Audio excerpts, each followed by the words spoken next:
Given the breaking news tonight, sir, I feel like I need to ask you about something that I feel like we can sort of see looming on the horizon.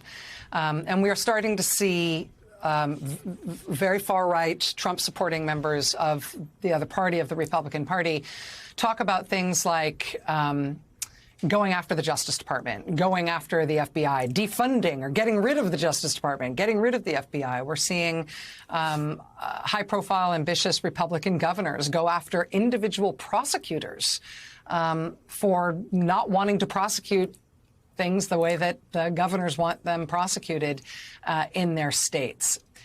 With the FBI raiding the president's house today at Mar-a-Lago, and I know you don't want to talk about that in substance, right. It seems clear, I think it seems obvious to both of us, that we're about to enter into a new and more intense era of the Republicans and the Trump-supporting Republicans really waging war on law enforcement, and especially on the idea of federal law enforcement. And I wonder if you've been thinking strategically about that, about defending those institutions, defending that part of the executive branch that enforces federal law against the sort of politicized attacks that are coming their way. Yeah, look, what's happened, and you've put it well, Rachel, is a large chunk of the Republicans, not all of them, but a large chunk have become what I call MAGA Republicans, Trump Republicans, with little respect for rule of law, with little respect for the balance of power of institutions, frankly, with little respect for truth itself. I mean, when a third of all people and a majority of Republicans now believe that the election was stolen when there's no evidence to that effect, that's proof of that.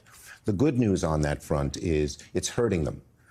In just speaking in terms of preventing them from getting power in the House and increasing, or in the Senate and in the House, the numbers in all of our elections is looking very, very good with both our incumbents and our challengers. And that is, I think, because the American people are smelling that this Republican Party, the MAGA Republican Party, is not the old Republican Party, which may have been conservative, may have been pro-business, may have not been very good on climate issues, but at least had some respect for democracy and rule of law. I think they're going to pay a price for this in the election, and I think Democrats should use it as an issue, that the rule of law, the protection of democracy is a key issue here, and we better watch out if we give Republicans power in either the House or the Senate. And I think that's going to be successful, along with the issues we're talking about, the accomplishments that we were talking about on climate and on drugs and on closing loopholes and on job creation. You know, we're going to go back. I mean, this is one smaller thing. It's not exactly on your topic. They blocked a $35 price for insulin for non-Medicare people. We're going to come back and make them vote on that again. When they get taken over by the extremes, whether on issues of democracy or issues of making people's lives better and reducing their costs, they're going to lose out. I still have faith that if we are vigilant, if we persist, if we don't give up or throw up our hands, it's going to backfire on them. And I believe it will.